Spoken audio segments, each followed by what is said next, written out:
Center. We would like to personally thank all of you for registering for the forums and spare your time today to listen to a great lineup that we have with us today.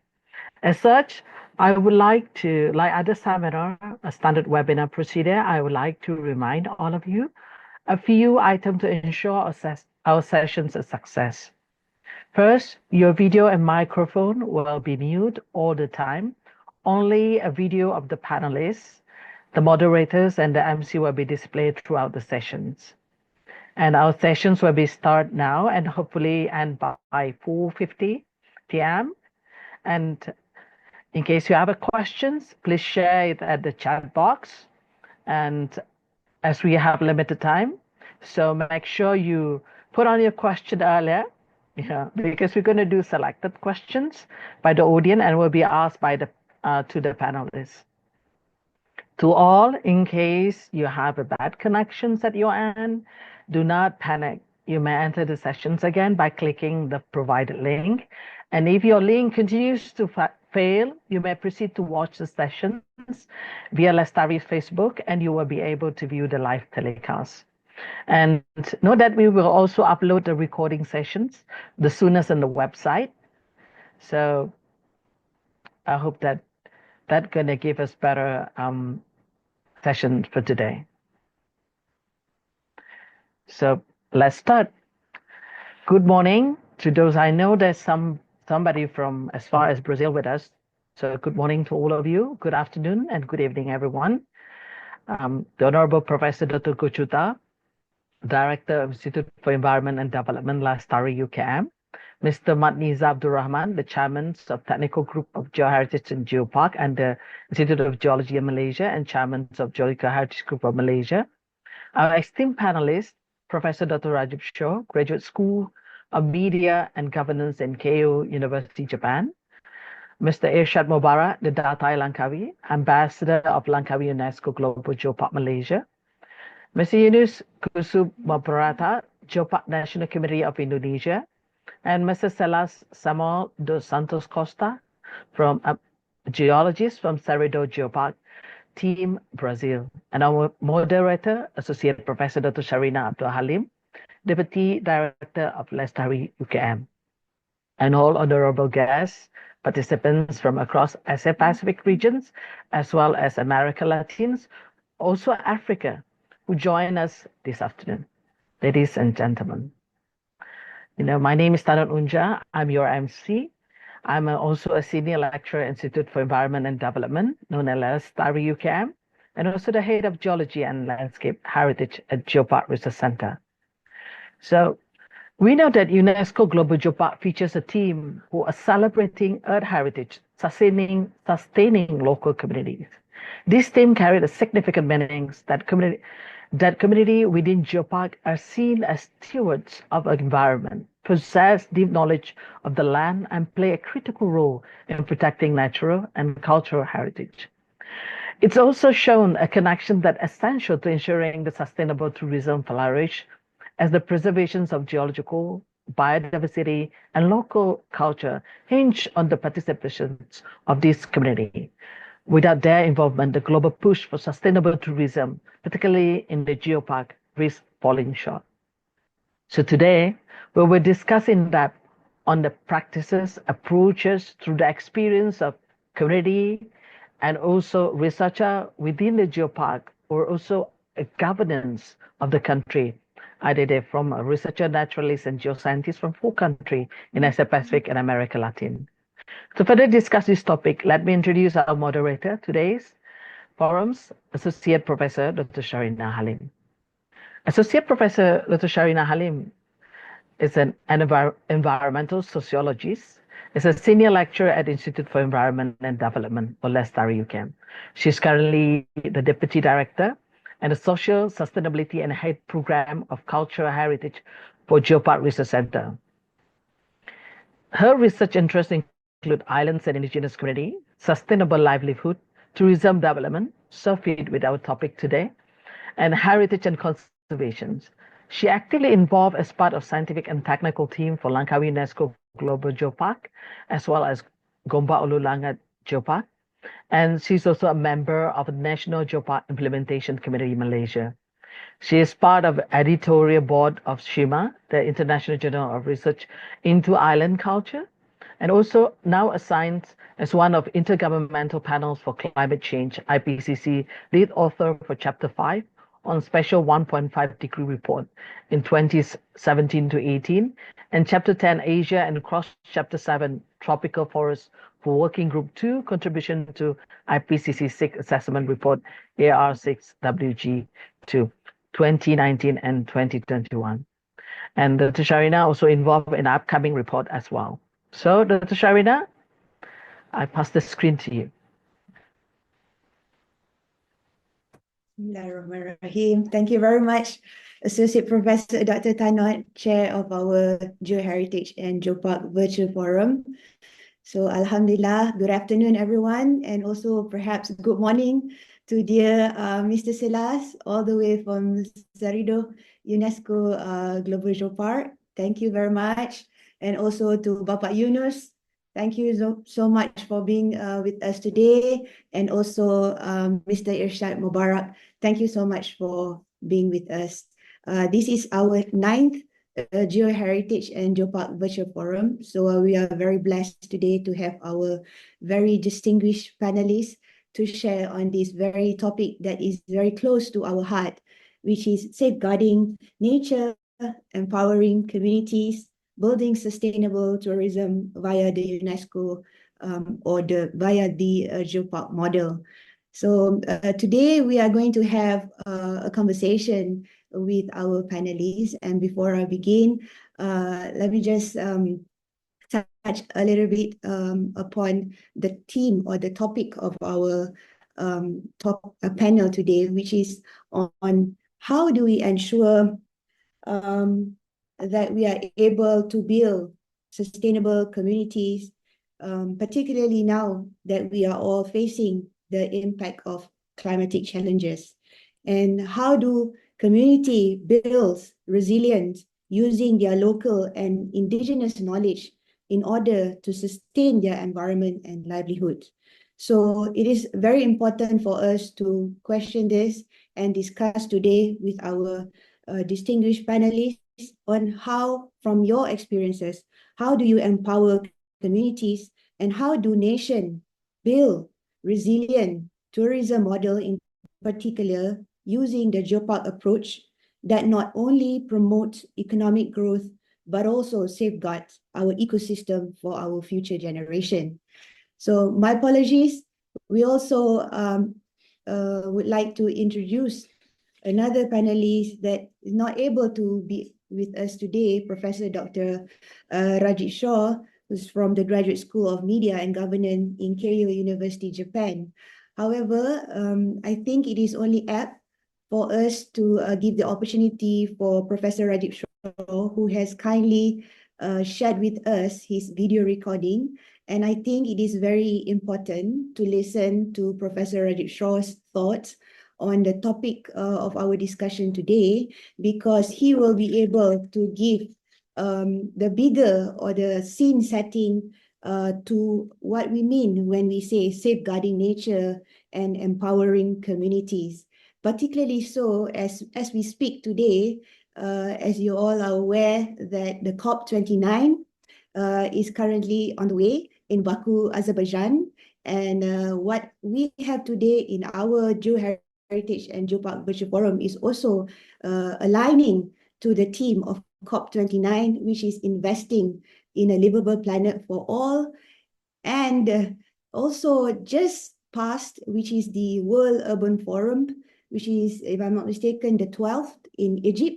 Again, the theme of that was local action, or it all starts at home, local action for sustainable cities and communities. So let us hear this bigger picture by listening to Professor Rajit Shaw's thought, and then we can deep dive further to discuss with our panelists who have so kindly be with us today. So I hope the Secretariat can play the video recording of Professor Rajit Shaw, please. Thank you.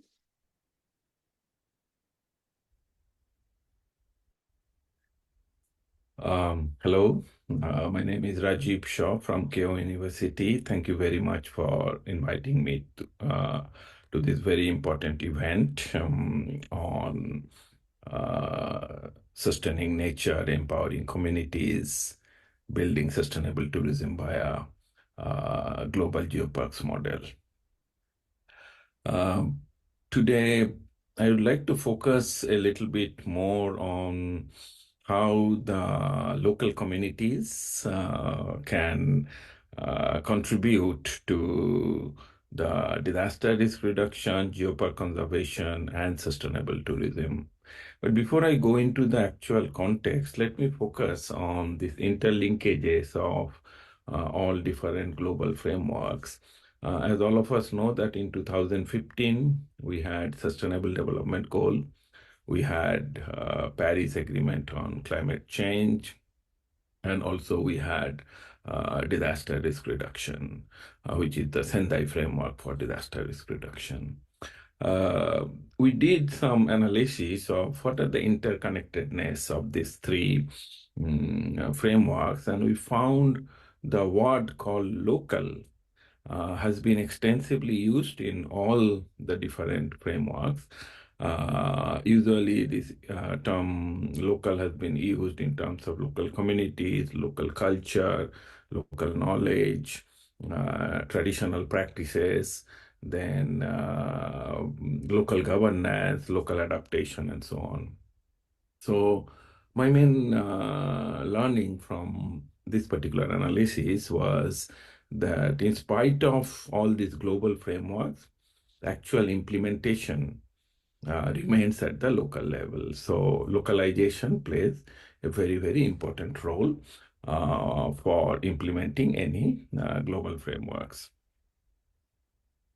So that's my point number one. And the another very important context I would like to focus is that after 2015, especially after I will say 2020, the COVID-19, the whole global risk landscape has become more complex. So from 2020 to 24, these 4 years, if you look at the World Economic Forum Global Risk Landscape, you will see many new risks which has arisen. Say, for example, of course, infectious disease, then the digital issue, the digital connectivity or the digital divide or digital power concentration, that became one of the major risks. Also, the cybersecurity, the energy crisis because of the prolonged war between Russia and Ukraine, then food pricing. So those have become quite new risks. Uh, Also, this year report shows about the mis and disinformation has also become critical risk. So these are every year we are seeing the new risks which are arising. But if you look a little bit more on the larger long-term perspective in the period of 10 years or so, then you will see that the environmental risks, which are climate change, extreme weather, biodiversity losses, then disasters. So these became that still the critical risk, the top three, four, five risk over the horizon of 10 years or so. So my main emphasis there is while we need to think about the longer term risk, but also we need to address this new and emerging risk. And that's where possibly this adaptive governance becomes very critical. So these two things, one is the adaptive governance and another one is this localization that plays critical role. Now, let me very briefly come to this Geopark issue in Japan. As many of you may know, that Japan has many prominent geoparks. We have UNESCO Global Geopark and also the national geoparks. And it's very interesting that many of these geoparks are related to lots of, either it's related to the volcanoes or some tsunami deposit, the old tsunami deposits, or somewhere it's the sand dunes or the beaches, and also like the mountain areas, which are actually the major fault line. So, in one sense, that Japan's geoparks and disaster risk reduction, these are very, very interconnected. So, most of the geoparks location has either or was formed due to either volcano or tsunami or earthquake, like this type of geological hazards. So local people and local communities there has a very, very strong role to play in terms of conservation as well as the community development, in terms of education, in terms of sustainable tourism, and so on. So let me give you my own learning about how communities, how and why communities play very, very important role in disaster risk reduction, geopark conservation, as well as sustainable tourism, the three key words or three key pillars possibly you will be discussing in this particular forum. Of course, from past many disasters, we have been seeing always the local communities or local peoples are the first responder. All the trained search and rescue operator, whether it is the fire brigade or the self-defense force or army or the trained disaster rescue operator, they come a little bit later. So communities are at the front line and they play a very, very pivotal role in reducing risk, also building resilience.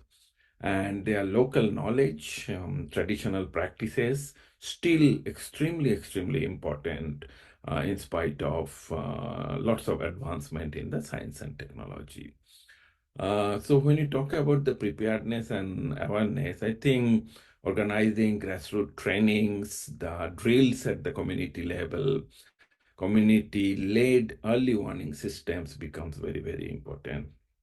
And also after the disasters, the coordinating relief efforts, rebuilding with collective actions and shared resources at the community level becomes extremely important.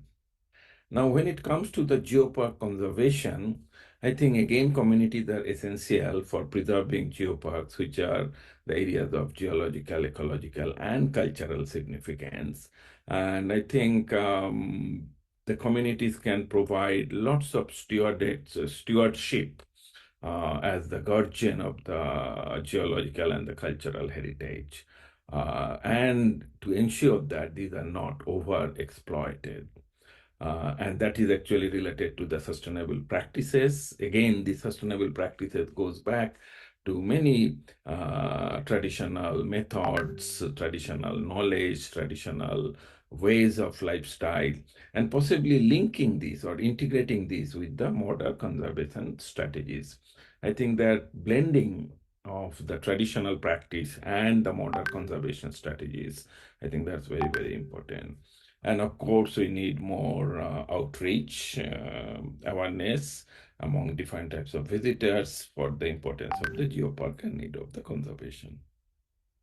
When it comes to the sustainable tourism, we did some studies not only in Vietnam, not only in Japan, but also in Vietnam as well. We found that the communities play a transformative role in fostering tourism. Try to make a balance of the economic growth, but also the cultural integrity and environmental sustainability. So ecotourism, of course, it becomes very important when it runs to the community-based tourism. It provides livelihood, but also provide preserving natural resources.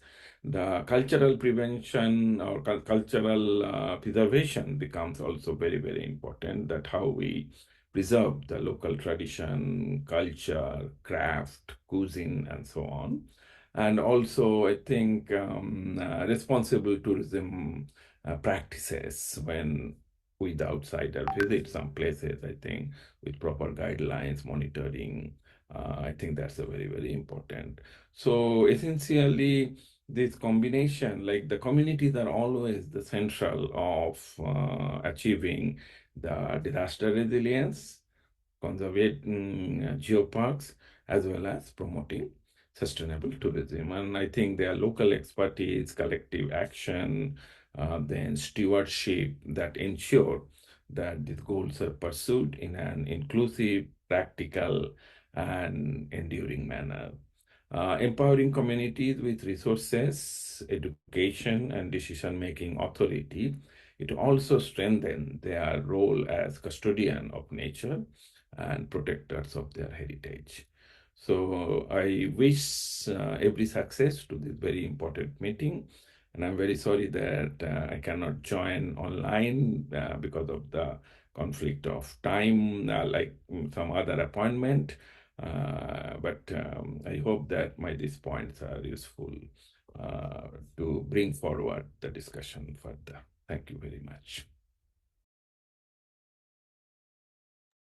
Thank you again to Professor Dr. Rajib Shaw.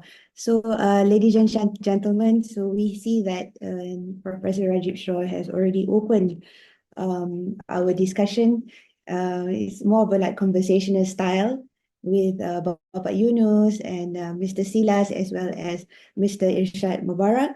So I'd like to continue our conversation with what Professor Rajib has already mentioned about the many roles of community being the frontliners and the responders, and particularly in reducing risk and building resilience. So for the benefit of all, we will have 3 rounds of our conversation topics. And we will begin with our first round, which is on mobilizing community-based resilient building. So the question that I have for our dear panelists is how, in your experience, communities have demonstrated resilience and adaptability in the face of climate uncertainties. What lessons based on your experiences could you share with us today? So I would like to begin our conversation with Mr. Irshad Mubarak from the Langkawi UNESCO Global Geopark. And then I will continue with Bapak Yunus and also with Mr. Silas. Please. Right, thank you very much, Serena. I live on this wonderful island called Langkawi, and we have many evidence on the island of climate change having occurred in the past, and as recent as 2,000 years ago, the levels of the ocean was a lot higher than it was previously, or it's gone down and gone up many times, and so it's important to realize that human beings are highly adaptable people. So I'm very optimistic that we can deal with this challenges that are coming. And although this now is related to what we have done to the planet and how it's affecting us at a faster rate. So there's many things. And for instance, I work with a hotel called the Datai, and this hotel has for the earlier years did not pay too much attention to matters pertaining to conservation, environment, etc. But in recent times, and particularly after Langkawi became a UNESCO Geopark, the attention has been put to us more that we should protect our natural heritage. And the Datai, about 7 or 8 years ago, embarked on a challenge to try to protect its natural environment, including engaging with communities and to try and allowing them to play a part in increasing incomes for the local communities, etc. So the Datai came up with something called the Datai Pledge. And the pledge has 4 pillars, among which are fish for the future, wildlife for the future, pure for the future, and youth for the future. When it comes to fish for the future, we have engaged with the local communities, the local fishing community, and how we can best meet the challenges they are facing. One of the challenges the local fishing community faces a decline, an annual decline in their catch. Yeah, and so the hotel embarked on engaging with the community, embark on a way to try to help these communities, and we did engage with them, and they shared their fears and their ideas of what should be done. And so we decided that the best way to approach this was to create a fish aggregating devices, and we then sunk it into the waters. And after after over 3 years now, it's been there. These fish aggregating devices have now attracted a lot of larger fish, and we hope to then to allow the local fishing community to fish on it using with sustainable criteria. I mean, the size of the fish, the fish is not during the egg season, yeah, and so forth. And when the local communities have started fishing on this, we will then buy back their catch. And more importantly, they're not now doing bad practices of fishing on the reef proper. So this now allows fish for the future to rehabilitate the coral reefs around the same bay. So that's one way we've been working with the local communities to try to solve some of the issues of the declining fish catch. Thank you so much, Brother Ishrat. So, basically what you have shared with us from your experience in the Datai is working together with the community in solving their everyday realities, as well as conserving and preserving the natural heritage. I'd like to extend these thoughts to Bapak Yunus. Bapak Yunus, you are being a very important mover and leader in the Geopark National Committee of Indonesia. In your experience, how would you feel the communities in your respective geoparks have demonstrated resilience and adaptability in the face of these climate uncertainties? What sort of lesson that we can learn? Okay, thank you, Prof. Sarina. Thank you also to Prof. Tanot Unja, yeah, my longtime friends. Okay, Prof. Sarina, I think now Indonesia actually has the largest number of geopark in Southeast Asia, yeah. So we now have 20 at the moment, 20 UNESCO Global Geopark, but we have also two others will be joined as a member of UNESCO Global Geopark sometime on April formally. And of course, one of the most important roles of Geopark and importance of the community for Geopark, I think in terms of safeguarding the food supply for Indonesia, because you may aware that Indonesia has a big populations, and of course we have to save our food supply for the future. And we are also very worried about the impact of the climate change, especially the rising temperature, who will disrupt our food supply. So I would like to bring you one of the examples of community resilience in Geopark, which is this community live in a small village south of West Java, only 120 kilometers from our capital city Jakarta, in Ciletuh, Pelabuhan Ratu, UNESCO Global Geopark. This local community village named Ciptagelar, yeah. And for many years, they show their resilience and adaptability to climate change. They planted rice in a limited and relatively small size cascading paddy field, and only using organic fertilizer without chemical pesticide. And they only planted rice in the paddy field once a year only.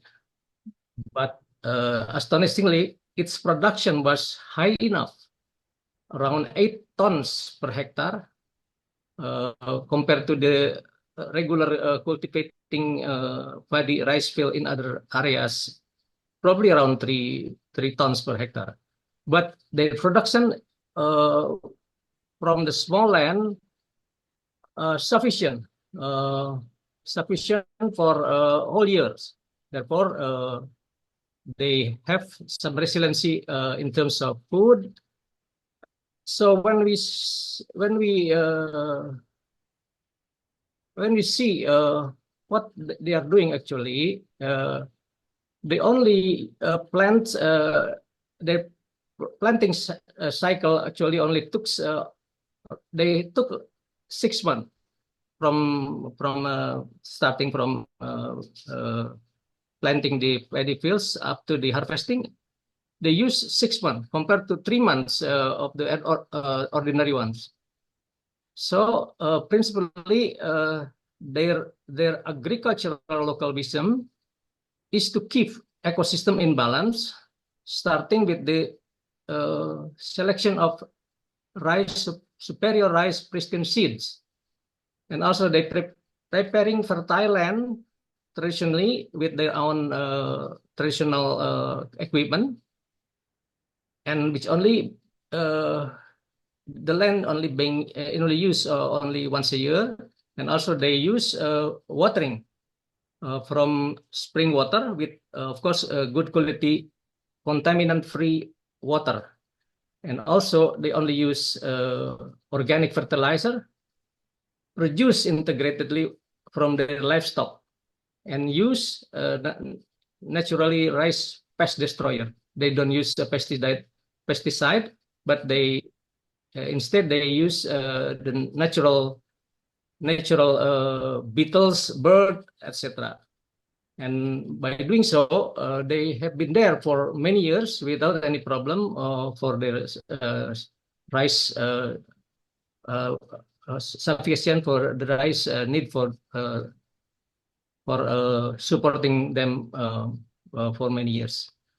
So by this lesson learned, we can also see that local wisdom automatically would safeguard ecosystem and keep ecosystem in balance, and this will lead to community resilience for years to come.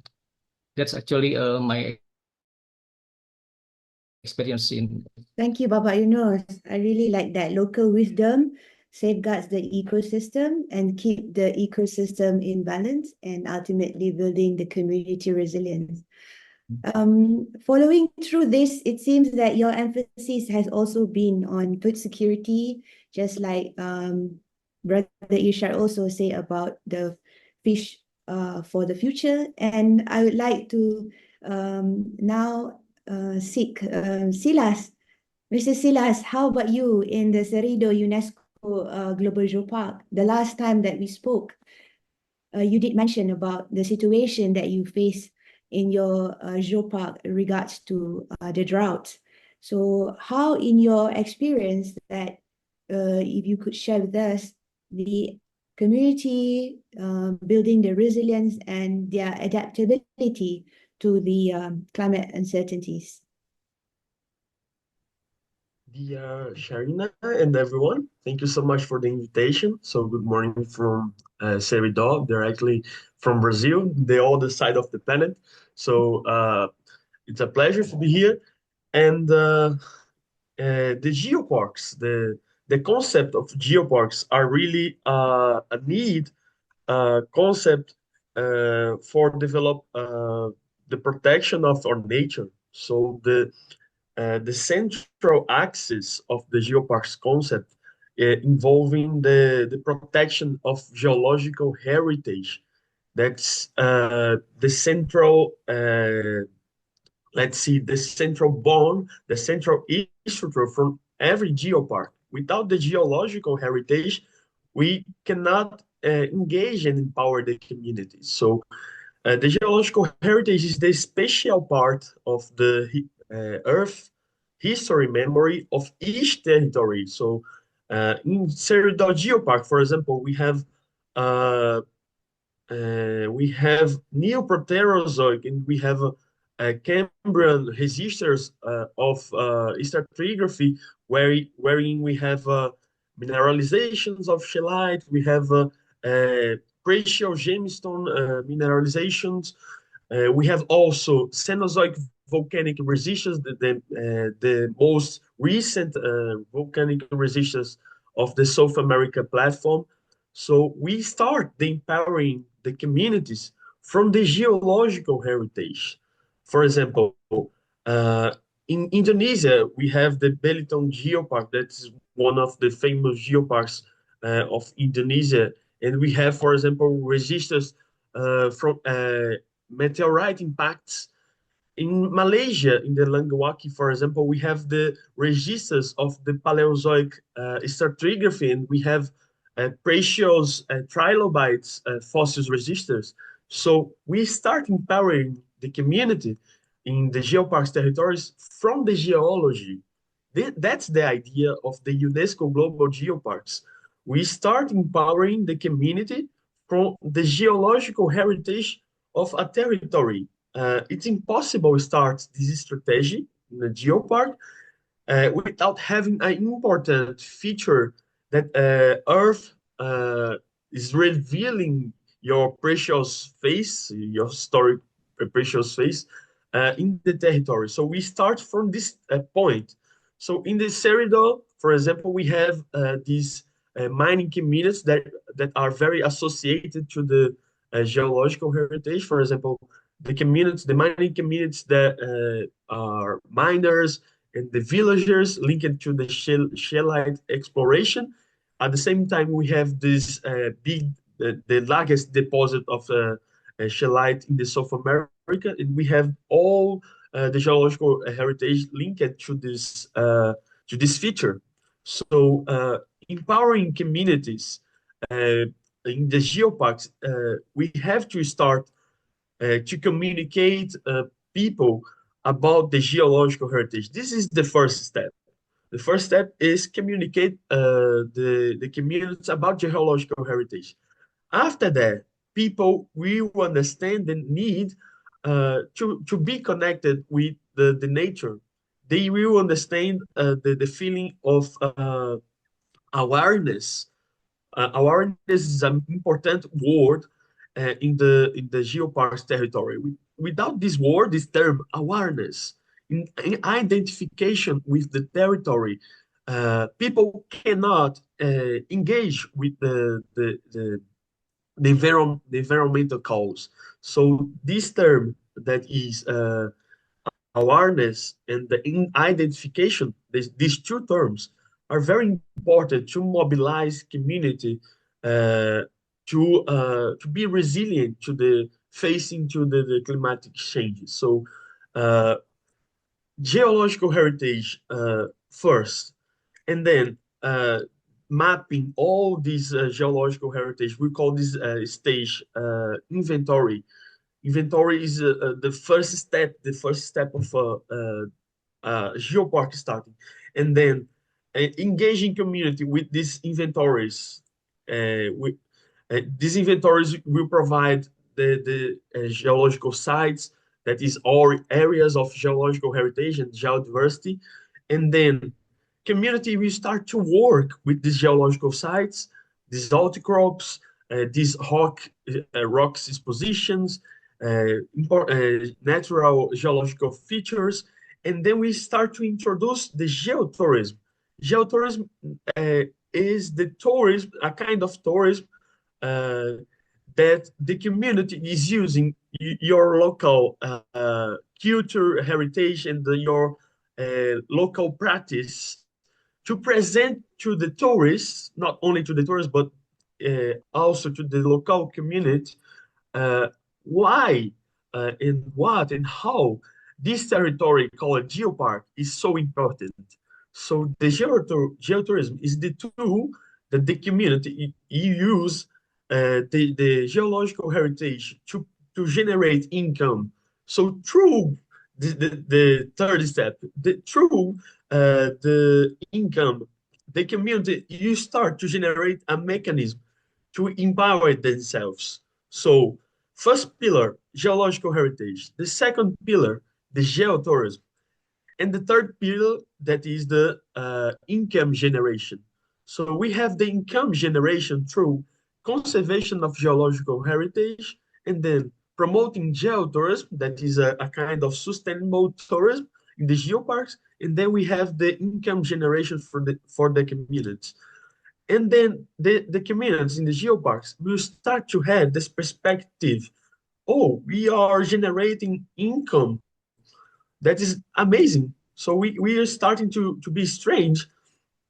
And the geoparks proportionate this mechanism of income generation. And that after the income generation, the communities realize that, oh, okay, now we are empowered. So this is the way, Professor Sharina. So this is my first talk. Thank you so much. Thank you, Mr. Silas. I think this is wonderful that you have said about the importance of appreciating the geological heritage as being the memory keepers of each of the territory, and going into the geotourism. This is also how the geological heritage used to promote geotourism, part of sustainable tourism, and ultimately to generate income for the community in a sustainable manner, so that the community will feel empowered and building their resilience. So I think we are now, since you have wonderfully opened the topic to now cross into the sustainable tourism. So we know that in Geopark, we have the three pillars that are very important, which is the conservation of geological, biodiversity, and cultural heritage, and the importance of promoting local innovative socioeconomic development. And the third one would be on the lifelong learning education. Our topic today is about how community in Geopark are being involved, participating in a sustainable tourism initiative, as what Mr. Silas has opened up for us, geotourism as part of it. Yeah, we also have ecotourism and different other products under the umbrella of sustainable tourism. So how can local communities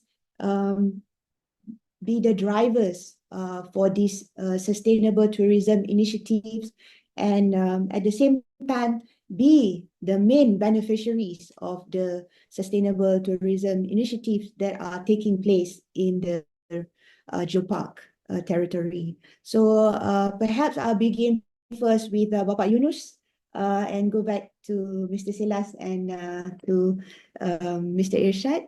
Bapak Yunus, could you kindly share with us in your experience from Indonesia?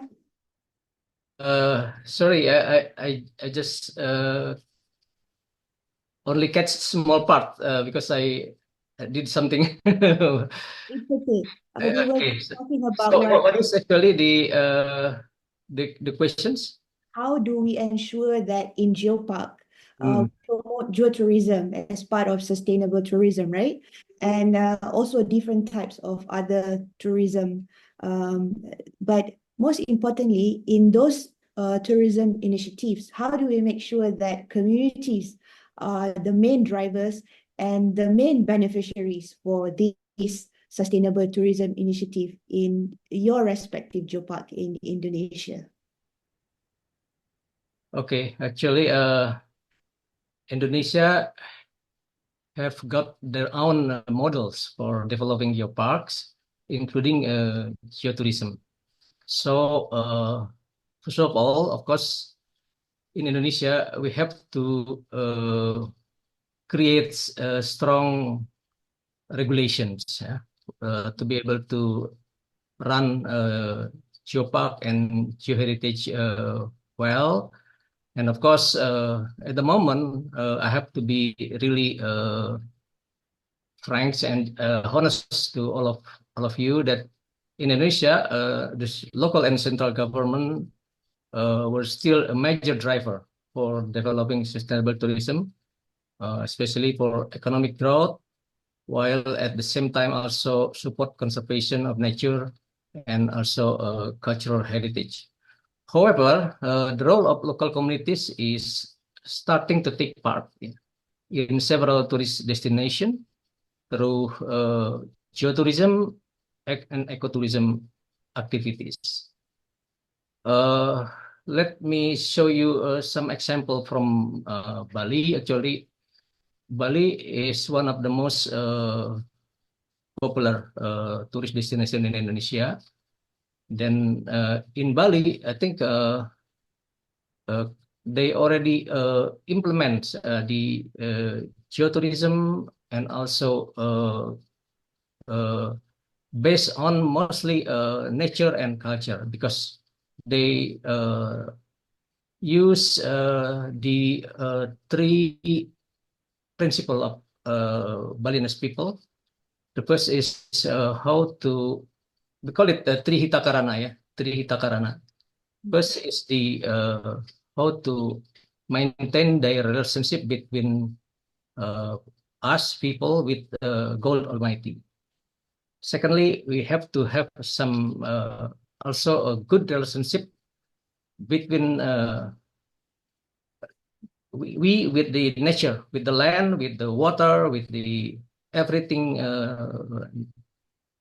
which is provided to us from God Almighty for supporting our life. And the third is we have to be really have some empathy or concern to among us, among peoples. So that's the Trihita Karana, and by doing so, Balinese people is not really difficult to implement the geotourism in Bali, and then therefore also they have some ways to bring people into their life. So some kind of hands-on activities which really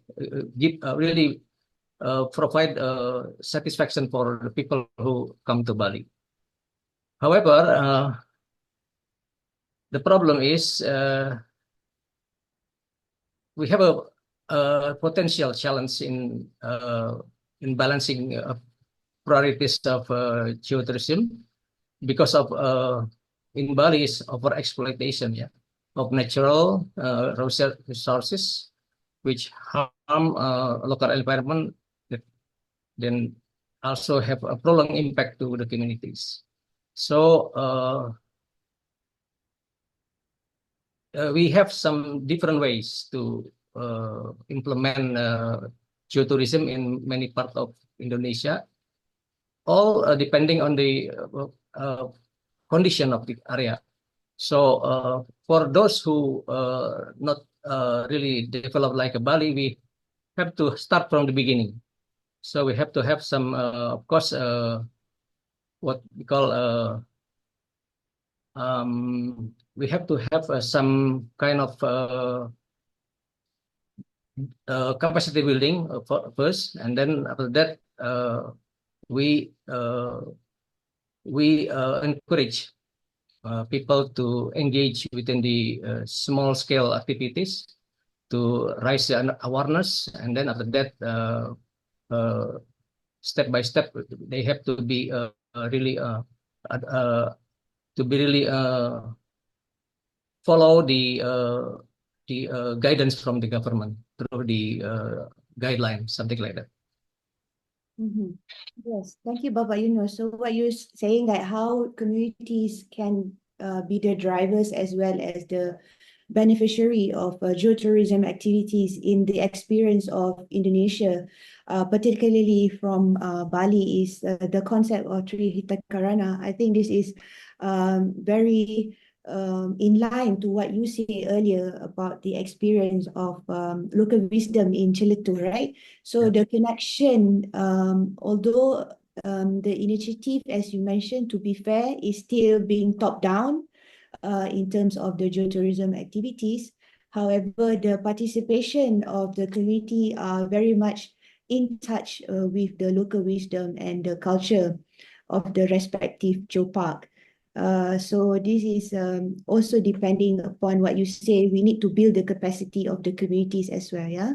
So there is no one size fits all. So geoparks are not all the same in different territory, will have different way of managing and dealing. So Silas, how about in Cerrido? How do you feel as you have opened up basically the round two of our conversation on sustainable tourism in Geopark?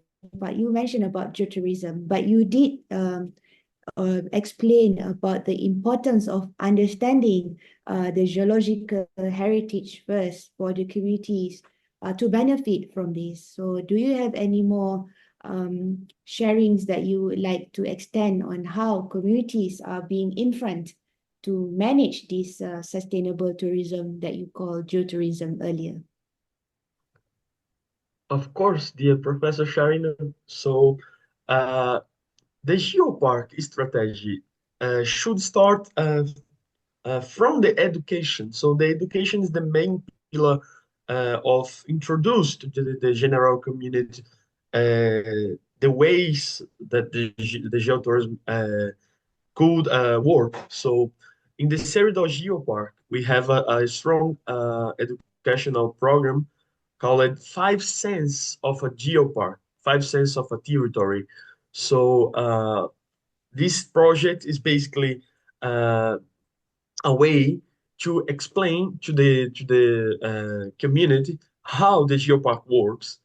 So we go to the schools and we go also to the communities. We give lectures, we give classes, we give external fields in the geological sites. For this reason, I told you that the geological sites are the main unity of the geopark because all the education that we provide to the community should start from the geological site. So we bring the community there, we bring the students there to to show, to make people connected, to make people inserted to their natural heritage and the cultural heritage. So that's why the geological sites mapping and inventorying is so important. So what we have done in this five sense of a geopark project. So all every territory of geopark have five sense to be established to be promoted to the community. So we have the geological heritage, we have the geodiversity as well. Geodiversity is the diversity of geological resources that we have in the geopark, differently from the geological heritage that we have the memory of the earth. We have also the geotourism that is our that I already mentioned that is very important. We have also the geoconservation, that is the conservation of the geological heritage. That is also a part of this work of inventorying and the managing the geological sites. And after we have the geopark, that is the instrument of management of this network. So we present these concepts to the since the basic levels of education. We go to the basic schools, to the little child start to understand, I am in the Geopark territory. I am in a international relevant territory of geological heritage. So we should understand why protect, why to be connected to this land. And since the small kids start to understand how the landscape around the home are so important. So education is the main pillar, Professor Sharina, to introduce geotourism to the community. So education in the school, so the formal education, number one. So number two is provide training to the community. So how the community will transform this geotourism opportunity into income generation. So how we will transform this opportunity to show nature, to show geological heritage to the visitors, to the community, into a professional opportunity. So we have a training program, a regular training program. We are yearly doing a training and capacitating new, we call local guides of tourism. So we have the sustainable local guides of tourism that we go to the hero communities of the geoparks, and we go there and we call the community to participate of these trainings, and we give a certification for these guides to be professionals they are really professionals of presenting nature. So that's the idea: how to interpret and present nature to the internal community and to the external visitors that are uh, uh, curious to be curious to be uh, and to understand what is going on in terms of geological heritage in the territory. So the from the training of the community, we are spreading the word. We India, are dividing our Australia, responsibilities. Chile, and the Middle East are positioning themselves I as the think the major micro is open. exporters of So when we start the trainings and when we finish the trainings, so we are dividing our knowledge, we are dividing the responsibility, and now we have new people doing what we call the sharers. They are sharing the power of geoparks. So we have the spreaders, we have the people that are dividing responsibilities to spread the word in terms of the geopark strategy. So these trainings of local guides in the communities are very important to distribute this mechanism of empowering communities through the sustainable tourism. So in the last point, the last key of this connection community and the geopark is the tourist itself.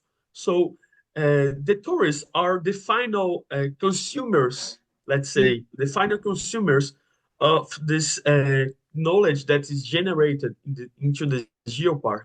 So we have this pillar, uh, formal education, and then informal and the training education for the local guides. And the tourism is also a pedagogical way to transmit to the external, let's say, community that are visiting the geopark why this territory is so important. So we have in the start of the line the kids, we have the community itself, the professionals, and we have the tourists. This is a line this line is dependent in the beginning at the final. We have a scale of dependence. Without the education, we cannot have the community integrated to this strategy. And the tourism is a mechanism to employ people in the territory. And at the final, the tourists provide the income to the geopark. So in the geoparks, we have this strategy that we have to give power to the community. We have to distribute power for the community. Without this mentality, without this philosophy, we don't have a geopark strategy. So the right way to manage a geopark is giving power to the community. We have this bottom-up approach that is giving power. We have this knowledge in the app scale from the techniques, from the government, but we have to transmit this knowledge to the community, and that the community will be sustainable in terms of operating this own territory. The community should, in a large scale of time, starting to manage itself, the income, the way to generate tourism, the way to communicate about nature, to defend the nature, to conserve the geological, the cultural, and the biodiversity heritage. So this is the idea, transform from up to the universities, to the government, the knowledge, and transmit to down, to bottom, knowledge, and after, wait what this strategy will transform the territory. So when this knowledge reach the bottom, let's say the community will start to give a response. So we in the Cerridor Geopark, we already started to see the response of the community. The community are producing their own handicrafts, like local handicrafts, symbolizing the natural and cultural heritage. So we have, for example, little mascots. For example, we have we have little shellites mascots. We have little minor mascots. We have mountains and mascots represented. We have products generated by community. The community started to sell products related to the geopark. So, for example, art is starting to be generated. Cinema is starting to be generated. We already have local producers of movies, of documentaries. So the community start to understand how the geopark is relevant, and all of society production started to be connected with the geopark idea after we offer the knowledge from up to bottom, and the community will respond bottom from up. Thank you, Professor Sharon. Thank you, Sila. Wow, it's so extensive, and it shows how the power of Geopark. There's so many quotations that you had just now that I have written diligently about how you say it all starts with education, right? So it's not about going straight into the geotourism or tourism, but it must begin from education, and how this, the combination of top down and bottom up, and how you are investing in education, and how that in the end the investment is so good that it translates itself for the community benefits in the Geopark or Cerridor UNESCO Global Geopark. So this is so wonderful. Thank you. This all what Bapak Yunus and yourself, you are all coming to formulate so beautifully, and I know what you said just now, the spreader of the power of a Geopark, it lies in the sustainable local guide. So here we have a very well-experienced, world-renowned naturalist with us, Mr. Ishak Mubarak. You will be able to bring this conversation as what Bapak Yunus sharing from Bali, and Silas from the investment and the power of Geopark. So how, in your experience, Brother Ishak, you see this, how do we put the community as the drivers of geotourism or sustainable tourism initiatives? At the same time, they are also becoming the main beneficiary of this initiative in your experience, especially being a naturalist yourself. Allow me to mirror some of the points our respected speakers had brought forward just now. I would like to say bring up an issue of me, the education of me, because I've been on the island when it was not a geopark, and then later it became a geopark. So I, at that time, was a guide and a naturalist myself. And I'm so thankful for many of the lecturers from University Kebangsaan, Malaysia, that they took the opportunity to educate us. And one of the, I've learned so many good things, but one of the most important things I learned was from Professor Latif, when he said to me, Irshad, the geology, the rocks, determined the kind of flora that grows on it. And the flora determines the kind of fauna. So there is a geology, flora, fauna connection. So in Langkawi, some 550 million years ago, the forces of nature conspired to create one of the most incredible islands on the planet. We find today the entire geological history of Malaysia happening to Langkawi. And this I learned. We've got sandstone formations, we've got limestone formations, we've got mudstone formation, granite intrusions, and alluvial plains. The different rock substrate gave us the different types of fauna. So on this island, we have lowland dipterocarp forests. On the highlands, some of the highlands, we have heath forests. On the east coast, we've got forests on limestone. And along the coastal edge of the east coast, we've got loads of mangrove forests.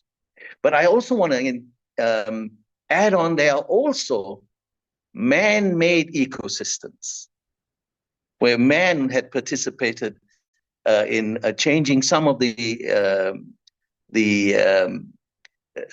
around them, the land around them for farming. So we've got rice fields, we've got reed fields, and we got orchards. So all this different rock substrate, flora, then also brought about the different kinds of fauna that we have. And for an island our size, I would like to boast, we have 535 species of butterflies. And butterflies are so critical because the soil determines, the rock or the substrate determines the kind of flora. And butterflies are very specialized. They feed on particular types of plants as caterpillars, and then they feed on particular flowers to get nectar when they are butterflies. Yeah, can you hear me? Am I good? Yeah. So there's no other island our size that can offer that many butterflies, I would think, by size in the region. I would have to go. If not, I even had Professor Bernard de Abrera, the late Professor Bernard de Abrera from the British Museum of Natural History, and he said to me, Irshad, Langkawi is the world paradise island for butterflies. And that has all to do with the kind of geology we have. And with this understanding, we then we can create many types of tours and trails and so forth. Bird watching, butterfly watching, jungle tracking, mangrove cruises. And you can see on the island, much of the local communities are participating in all these activities. And yes, I also agree with our colleague Silas that capacity building is so important, and about best practices when we are in these particular ecosystems, and how we should present our storytelling And that's all critical. And yes, there are room for improvement, but the local communities are enjoying the fruits of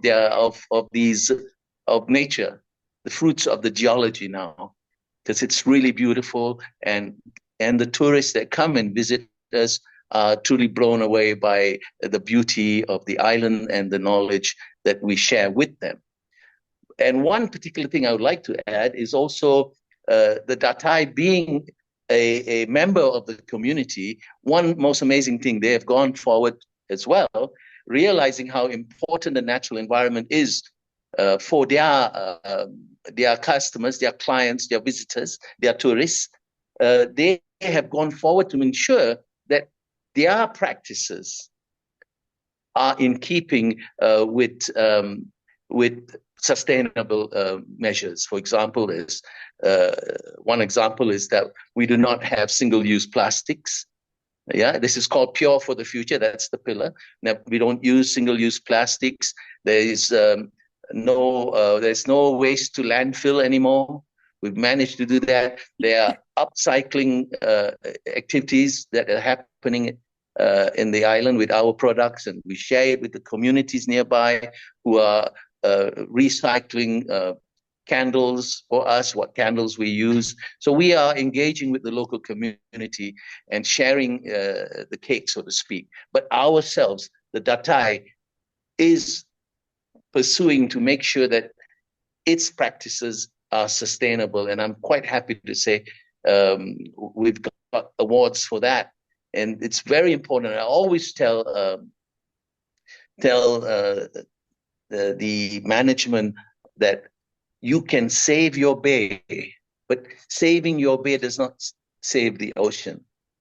So we want to be an example. We want to be an example for other community members, in particular the hotel operators, that listen, come and see what we do, duplicate it, and then only can we save the ocean if everybody is participating in some of these practices. And they are now looking up to us, and these other properties are also trying to become upmanship. You know what I mean? They want to try to be better than us, and that's great. That's the best kind of competition you want to see, when they want to get better than you. So this way, the island will move ever forward. Yes.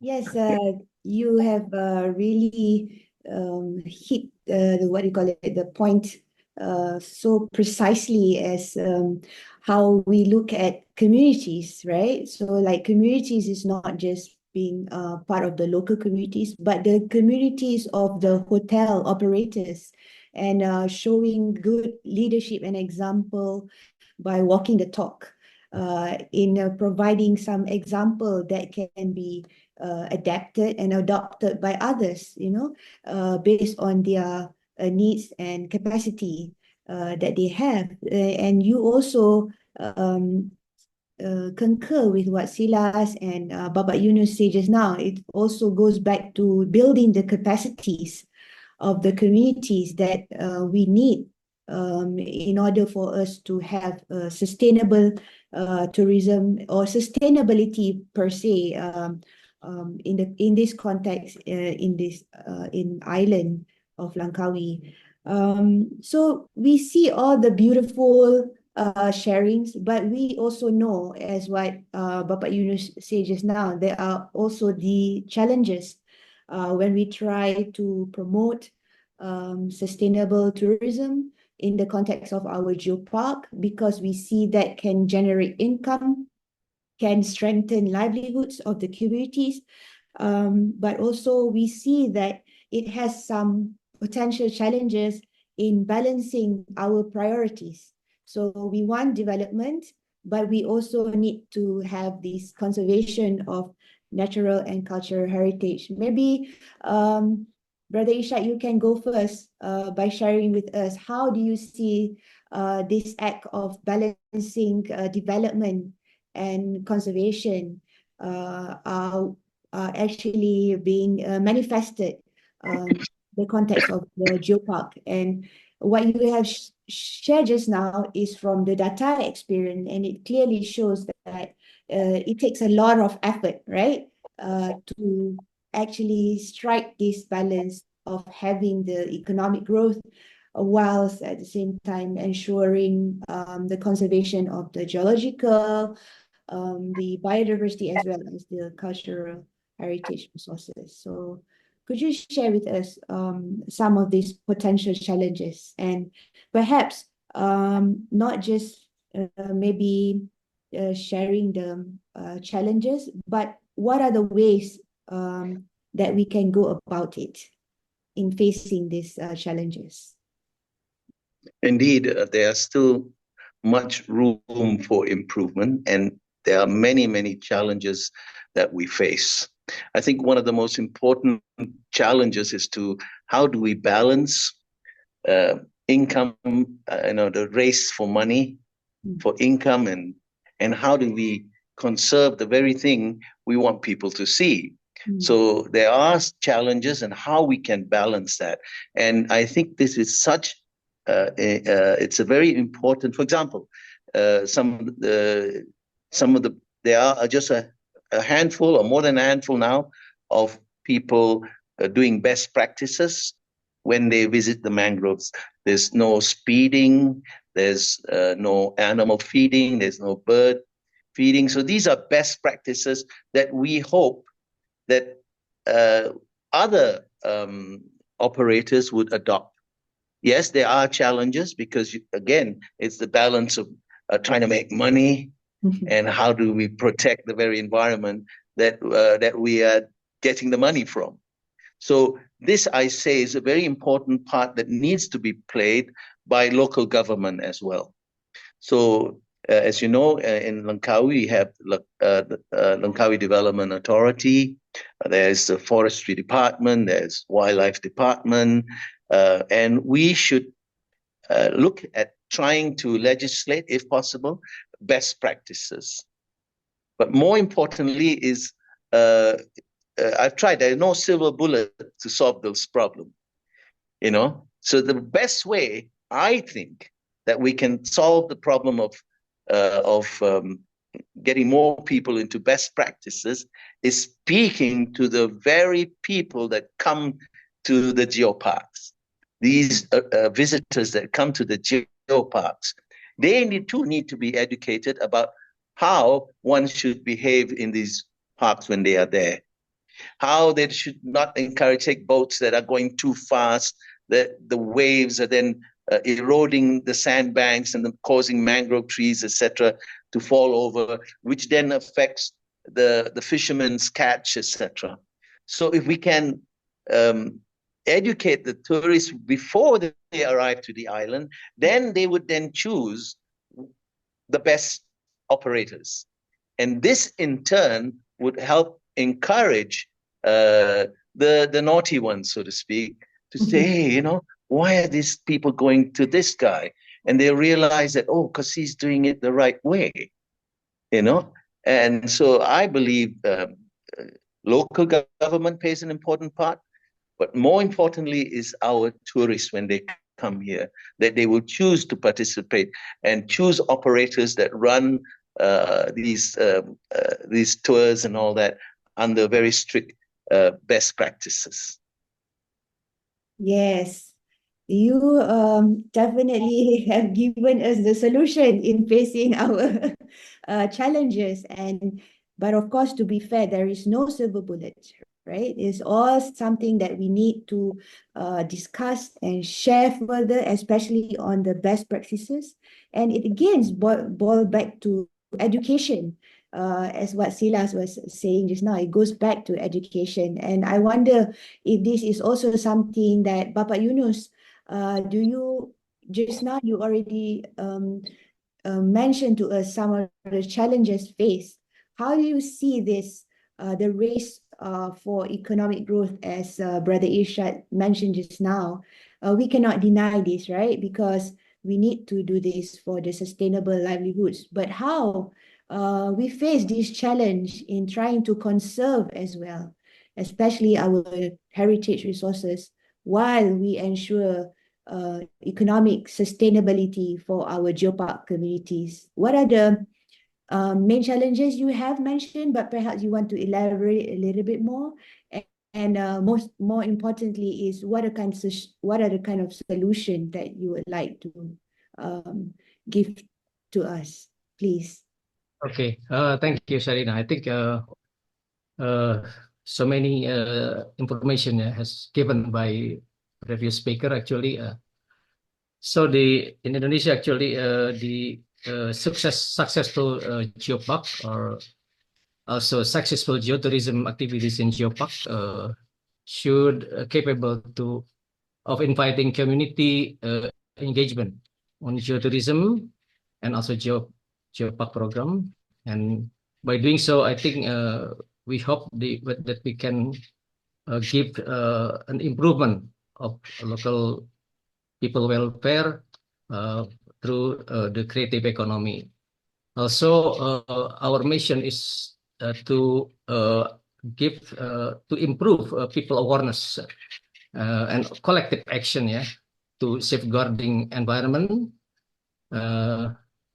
through geotourism, through the exploring adventure of geotrails.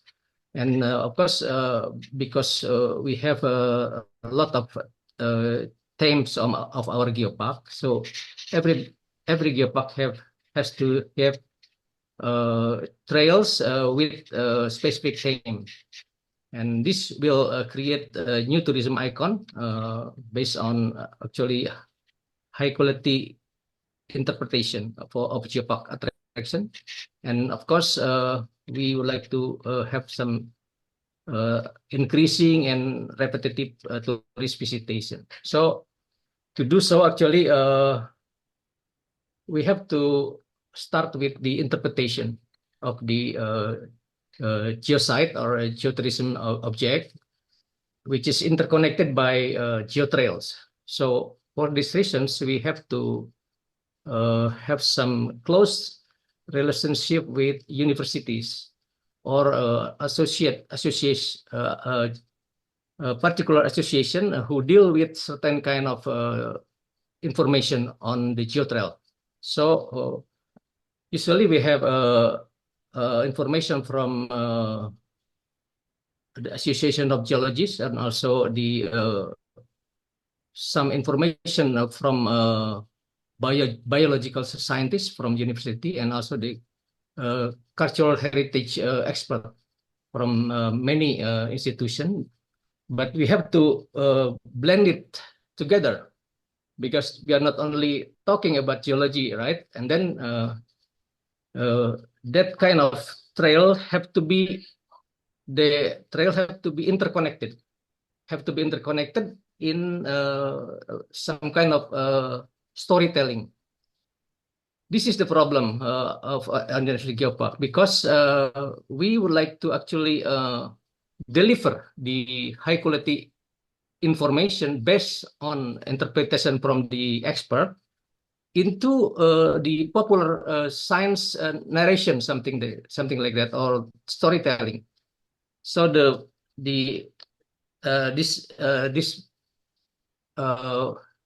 this kind of problem can be solved by intensive collaboration and in what we call the program capacity building program. And in Indonesia, we have some kind of institutions deal with how to explore the important information of the geotrails to be able to deliver in terms of say like a interpretation panel or leaflet or brochure. And then we have to collaborate with the Association of the Guides, because they are really the spearhead of delivering information to the people, not scientific explanation. So this is the problem that we face now. And of course, it's not easy to give them information, and they not get used to talk about scientific information transform into the storytelling, something like that. And of course, some problem on over exploitation in several destination, I think, have to be solved by say approach that really within the heart of the peoples around. You don't should have to blame them for the previous ways that they gave guidance, but rather we have something like a soft uh, soft engagement in several activities, and try to transfer it step by step, not blaming them for some kind of thing that's not appropriate. So we now try to develop what we call it the website. This is website from built by the actually by the government, and then we collect all the information into it, and everybody can in time everybody can access to the website, and then they can take any information that they have to be able to strengthen the guidance of local guidance, local guide who operating in certain area. Then even we now try to certify the guide based on standard from the government. So by doing so, I think we would like to improve our sustainable tourism by from many aspect of many aspect or information that we need to be delivered for the tourists. That's what we have done at the moment. It's still not finished yet. It's still way to go. It's a long way to go before we can have a really good standard on our sustainable tourism. Thank you. Thank you, Bapak Yunus. Definitely, I agree with you that it is a continuous journey that we are transforming our communities and our stakeholders in order to have a sustainable solution, how we want to have high economic growth, but at the same time, make sure that we have also high quality interpretation, geo trails you mentioned just now. So perhaps when we provide the quality, like what Brother Ishad already explained very clearly, the quality also comes with the kind of awareness to conserve and to protect. So these are the kind of continuous engagement, as what you say just now, that we need to do in order to strike this balance of the pursuit for economic growth, while safeguarding our natural resources as well as cultural resources. I think, Silas, this is timely for you to kind of give a wrap up to this round of sessions, because I see that we are coming up to 4:40 already, and we need to give some space for our dear participants to have some interaction with our respectable panelists. So Silas, please kindly share with us what are your ideas on solution that you have yourself experienced in Cerrado UNESCO Global Geopark. When you try to have economic growth, you faced with some challenges, and what are the kind of potential solution that we can have to strike this balance harmoniously? Thank you, Professor Sharina. So, yes, the Geopark is a challenge. Let's say before the Geopark, we inserted the strategy in the Geopark I guess in 2010, and then before that, the Geopark was very explored by the mining industry. In the Of course, the mining industry is still running the activities there. The mining industry, we have our geological heritage based on massive deposits from the Cambrian. So we have this geological resistance. This is our main geological heritage. But at the same time, these deposits are explored by the mining industry, and of course, the community needs these employments. That the community needs this industry in the territory.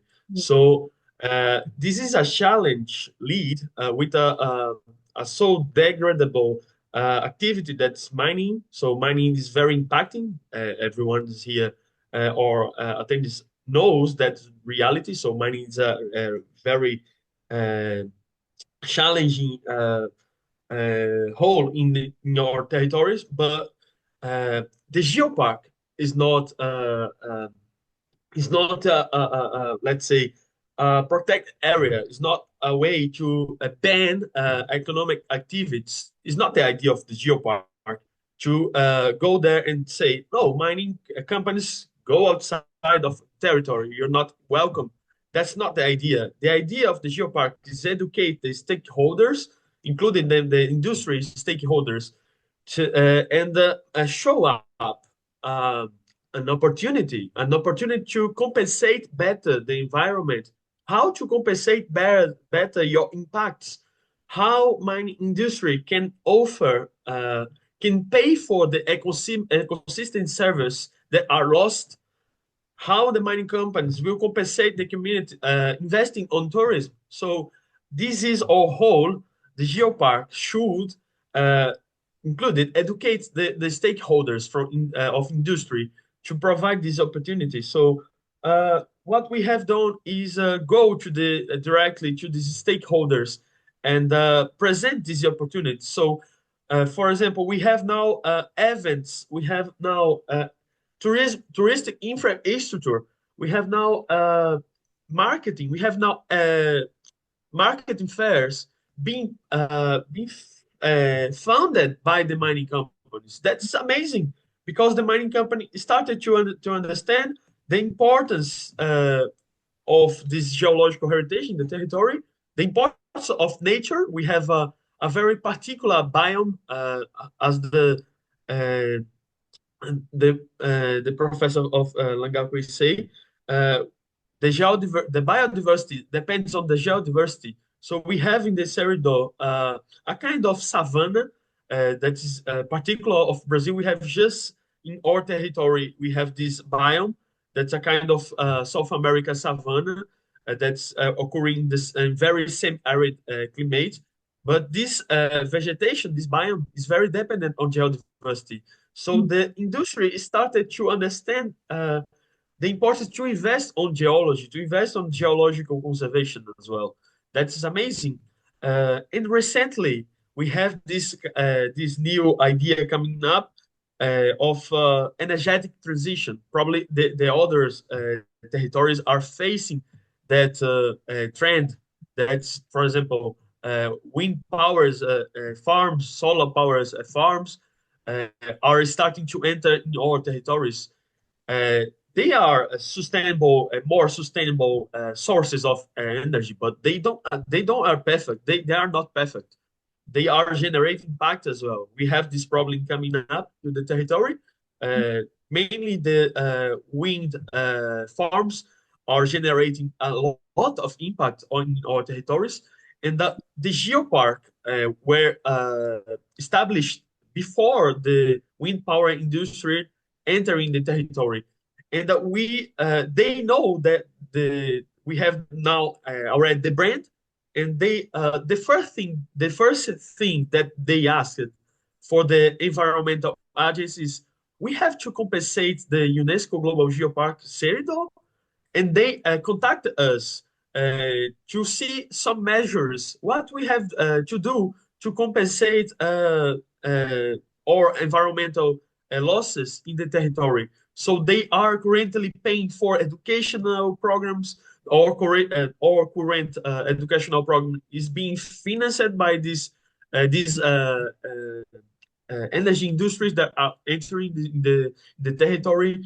So this is amazing because we through the education, through or communication, that is an important word for a geopark, is communication. Without communication, without visibility, it's impossible to have these results. It's impossible to see the stakeholders from industry, the stakeholders for the economical development, offering some benefits, offering some opportunities to the geopark. So communication, not only in the educational way, the educational sense is important, but we have to communicate well to the community, to the society.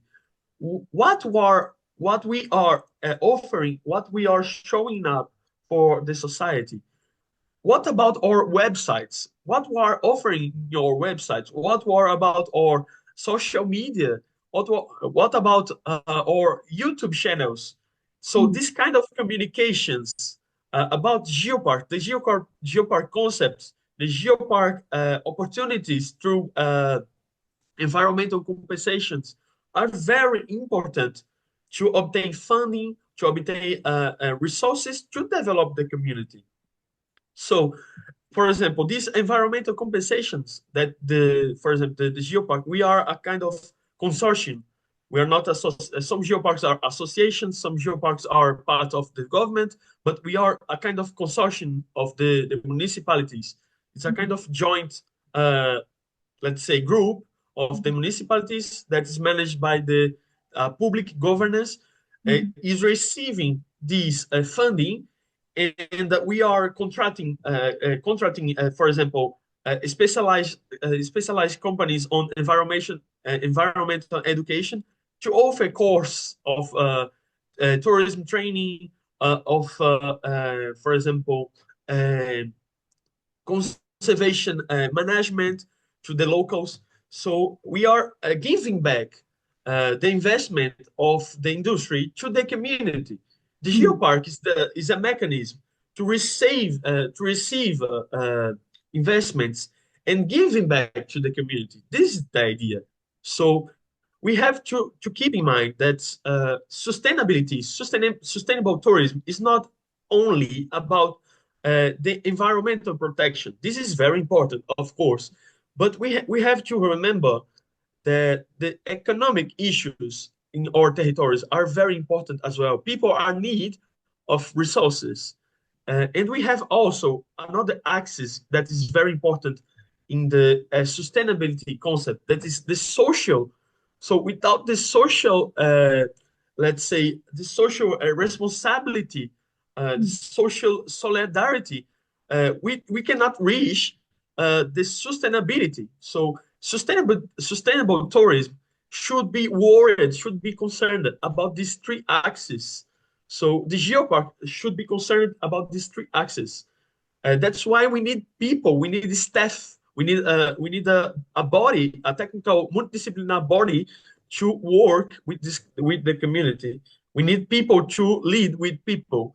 This is the idea of geopark. It's transform the nature, interpret the nature, as a Professor Yunus say as well. For example, we have to storytelling. We have to communicate better.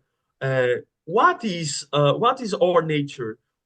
It should be clear. Should be very clear. The information. We should translate the information and make this information accessible. This is the idea of the geopark. Is turn things accessible in the territories. So thank you, Professor Sharina. Thank you, Silas. Definitely, there are so many key points that I see what you have, sort of wrapping up what Brother Ishrat was saying, and Bapak Yunus and yourself on the idea of Geopark is about inclusivity, right? And that also involves bringing people together. For example, the mining companies, we shouldn't be scared of them, or they shouldn't not wanting to be involved involved and participating, as what you said just now, in terms of funding, financing, environmental compensation for ecosystem services. All of these are very crucial for the bigger picture of Geopark. I really like the idea of solidarity that promotes sustainability, mentality in Geopark. And after all, Geopark of the territory is home for everybody. So everybody should take care of it, even though they are coming from different roles, for example, the industry. And yes, time is really running fast when we are having fun. But I would like to have like sort of a final message or final words from Brother Irshad, Silas, and also Bapak Yunus. But I know there are several questions in the chat box. So would you mind if I go and see some of these questions before I come back to you and ask your kind of hope and aspiration on our topic today on safeguarding nature and empowering communities to build sustainable tourism in our geopark. So let's go to the chat box if there are any question. Yes, I see question here from Mr. Navin from Ampan Jaya Rimba Collective. Hi Navin. As respective stakeholders to your geoparks, what are some knowledge you wish to gauge from one another? So we have from Indonesia here, and we have from Brazil, also from Langkawi, Malaysia. What are the things that you wish to gauge from each other from different geoparks? Maybe Brother Irshad would like to start first. Sure. Well, thank you. I think, and I've seen, and I've visited many places within Southeast Asia and without and away from Southeast Asia, where they've got their act together. And for example, Mulu Caves is a fine example of best practices. They really conduct, and we can learn a lot from how they conduct themselves there. And another place that I was really blown away with was when I went to the Galapagos and visiting Galapagos. The guides were very impressive. The operators were very strict about the many places they went to, and I truly appreciate the fact that they took extensive care on the different sites you attended to. So I think we can learn from many geosites and other operations all across the planet, and from us and from our fellow speakers here. We can learn a lot from them, and sharing is the way we can improve. Thank you. Bapak Yunus, would you like to add on to the point? Yes, of course. I think we have done actually the cooperation between the geopark, right? First of all, I think we have a lot of activities on celebration of the Earth important days, like Earth Days, Geodiversity Day, and also we have cooperation with many geoparks throughout the world, especially in IPGN. We have a Geopark Run series done every years, and then this is actually already the third years of activities, and we have also some discussion on many aspects. One of important thing actually the trading and selling of the geological materials. We have discussed with the Japan and also I think Korea, yeah, and also from Vietnam. Then this is very important for us because we know that every geopark has got their own characteristic, and the people who live there are also different, and also the setting up of the geology, setting up of the culture is also different. So it's very site specific. So probably in general way we have a concept, but when it comes to the implementation, we have to be really adjusted with the local condition because if you don't consider the right of the local people, then you get a problem in the beginning. So Indonesia is a big country, of course. To be able to spread Geopark all over the country, to be able to tackle many environmental issue of us, like Brazil. I think we have a big, Indonesia is second biggest rainforest in the world after Brazil, but nobody safeguard our forest. So we really one thing that Geopark could be able to become a tool or instrument to safeguard the environment according to the territory, and also we would like to at the same time have the have give opportunity to for people to engage themselves into the geopark and improving their on their economic welfare, and they can produce their say geoproduct uh, according to the territory, and then of course our mission is keep everybody happy, not only government but also the local people and also the local government. So that's what we are going to do in on the development of Indonesian Geopark. Thank you. Thank you. Silas, would you like to add a little bit more? And we are running almost out of time, and Dr. Tano is already looking at me. But please, Silas. Just a time comment. This kind of events, these are the real, the actual representation of network. So we are exchanging information here, exchanging experience here. So this is amazing. Uh, this is what the geoparks in the in certain init networks should do regularly. This is I mean, we have to meet, we have to change information, change experience often. This is the idea of the geoparks network. Is us bring strategies, is being bring opportunities, ideas from other territories. So this is amazing.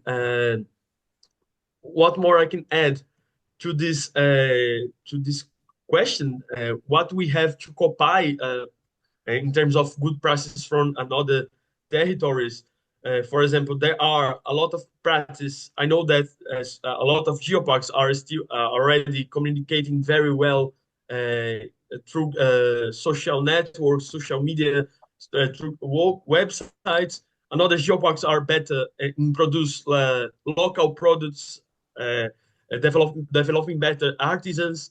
Another geoparks are very perfect in international marketing. So they are already going to the international media and exposing what the territory is having in terms of touristic products.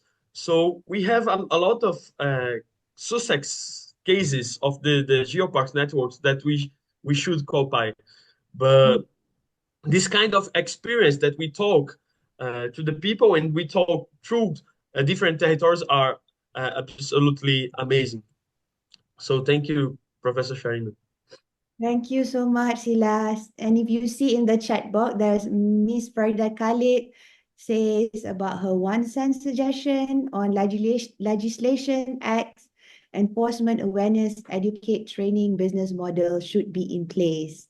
So thank you so much. And also Mr. Fateh, thank you, sir, from Academy Sciences of Malaysia, who agrees with you, Silas, that the stakeholders and NGOs need to be educated and not to ban mining within geosparks. Instead, they need to lay down the condition for mining and pay for losses for ecosystem damage and rehabilitation. Mining companies also provide job and build infrastructure.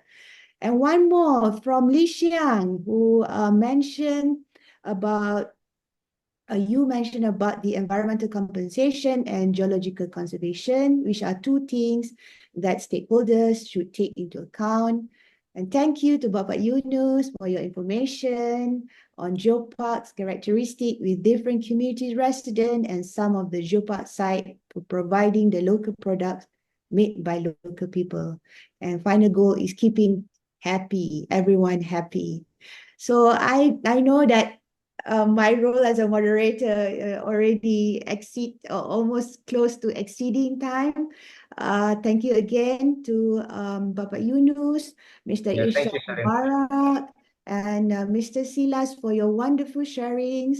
And my sincere apologies if we're not able to cover more questions, but I think your explanation just now have already covered the bigger topic on the essential things that we would like to cover based on our theme today on safeguarding nature and empowering communities. Thank you so much again. And back to you, Dr. Tanot. Thank you for giving us the extra time. Thank you so much. Thank you, Sarina. Dr. Tanot, you are muted. I'm so excited because we have shared many things. So thank you again, Dr. Sharina, and also distinguished panelists for such concise yet in-depth sharing through discussions and also Q&A sessions on safeguarding nature, empowering community, and building sustainable tourism via Geopark models. And we also have learned few key things on safeguarding nature and empowering community and building sustainable tourism through Geopark model. Among them are importance of local and indigenous knowledge. It is also important also empowering the community with knowledge on geoscience or geological heritage. It's also things that we consider significant of partnering with agencies, a community with different backgrounds related to Geopark, and particularly to create attractions or connection to the visitors. Also great considerations among the players, which is very important when you do co-management. And it is very important as well to providing platform on Geopark informations to bringing all different groups to play the role and encourage partnerships within the Geopark, particularly in Geopark network. So that is among them. So I hope to all the participants, the forums give us many ideas that we could adapt in our research and practical applications in your own country. And I'm sure everyone has benefited from all the stories and experience shared by the panelists. So ladies and gentlemen, we have now approached the end of the forum, and we have been greatly joined by more than 160 participants, although the registrations is more than 258 registrations. They are from Malaysia, Indonesia, China, Brazil, Hong Kong, Philippines, Myanmar, Tanzania, Thailand, Japan, Laos, and Morocco. They are representing the government agencies, higher institutions, educations, local community from various industries, including quarrying, mining, oil and gas industry, tourism, and even town planning. So on behalf of the organizer, again, we would like to thank the partner of this forum, Board of Geology Malaysia, Geological Society of Malaysia, Geological Heritage Group of Malaysia, Asia Pacific Geopark Network, Langkawi UNESCO Global Geopark, Cerritos UNESCO Global Geopark, National Geopark Community of Indonesia, and Department of Mineral and Geoscience Malaysia for their cooperations in realizing today's event. And our esteemed geological department and program at the local university, friends and partners of Geopark Management Office from Malaysia, China, Japan, Thailand, Philippines, and country across Asia Pacific regions. And our National University of Malaysia Information Technology Center for their technical support. So before I end this is few housekeeping notes to all the participants. Please fill the attending forms with the link provided at the chat box for your e-certificate. And note that our today's sessions are being recorded and it will be available online. So feel free to revisit it. And we're looking forward to welcome all of you for our upcoming forum in the next few months. Maybe not this upcoming December. We're going to start next year. So we're looking forward to welcome all of you for our Geoheritage and Geopark Forum. So with that, until we meet again, thank you so much. So terima kasih, obrigado, sese, kamsahamnida, arigatou gozaimasu. Maraming salamat, kapkumka, everyone. Good evening. Thank you. And See you. goodbye. Yeah. Bye-bye. Thank you, everyone. Thank you.